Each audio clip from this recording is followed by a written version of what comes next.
आज 15 नवंबर को धरती आबा बिरसा मुंडा की जयंती पूरे देश भर में जनजाति गौरव दिन के रूप में मनाई जा रही है।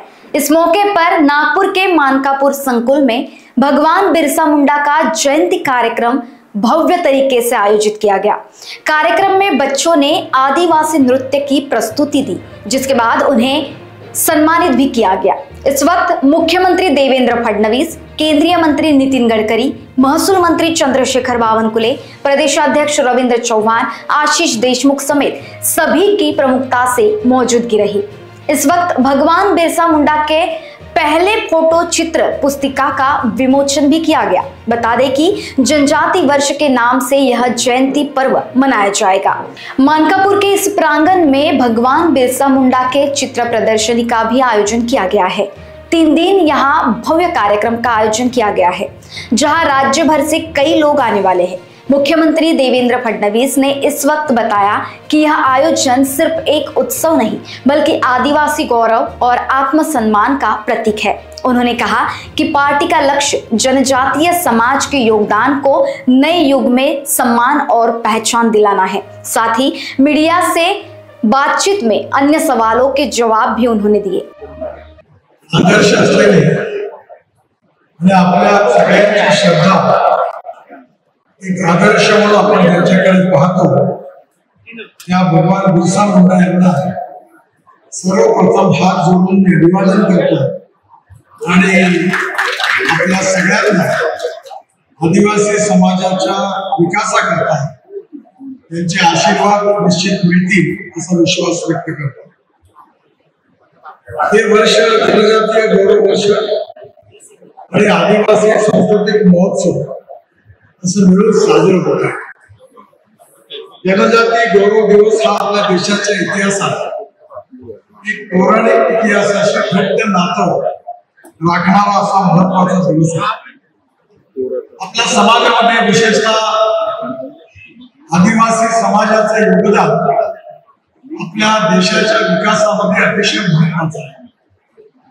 आपली आदिवासी संस्कृती, इतिहास आणि विरासत याची एक वेगळी छाप आहे आणि विशेषतः बहुसंख्य आदिवासी समाज हा जंगलामध्ये राहत असल्यामुळे, शहरी भागापेक्षा बराच दूर असल्यामुळे आजही त्या ठिकाणी अनेक विकास करण्याची आवश्यकता आहे। जल, जमीन, जंगल आणि जानवर या आधारित विकासाचा मॉडेल आदिवासी विभागाशी संबंधित आहे।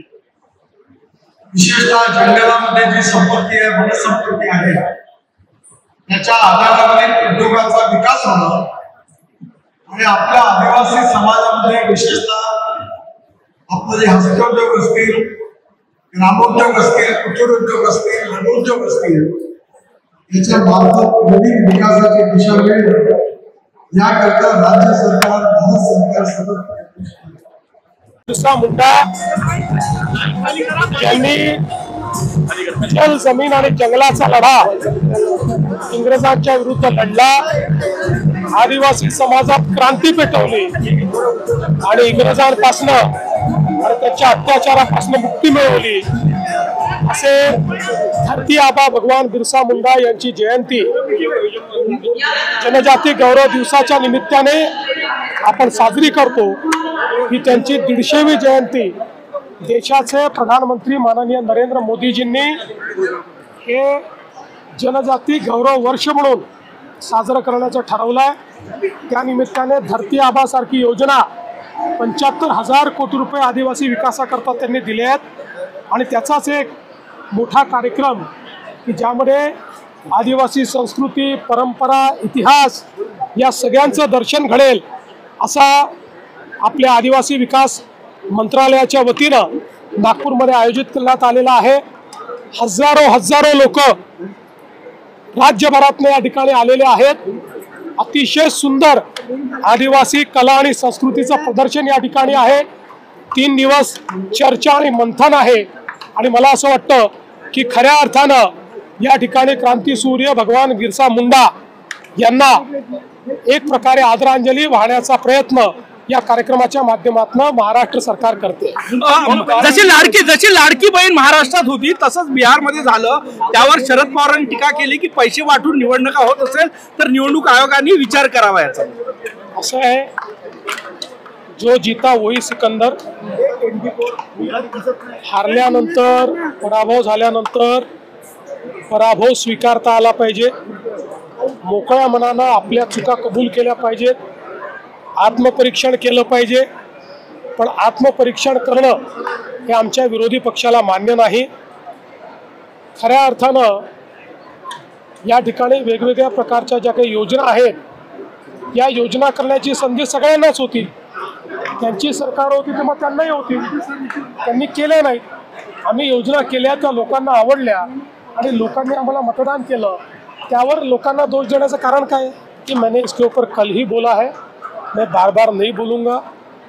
मैंने कल ही बता दिया है कि वो जब तक आत्मपरीक्षण नहीं करेंगे वो मट्टी में ही जाएंगे, मट्टी पलीती होईल। मला वाटत नाही, मला असं वाटतं की राज्यातल्या काही मुद्द्यांवर त्यांनी ती भेट घेतली, सगळ्या ठिकाणी त्यावर मी बैठक घेणार आहे, कालच सांगितलं। लोकवाहिनी न्यूज के लिए अविनाश तोतड़े, नागपुर।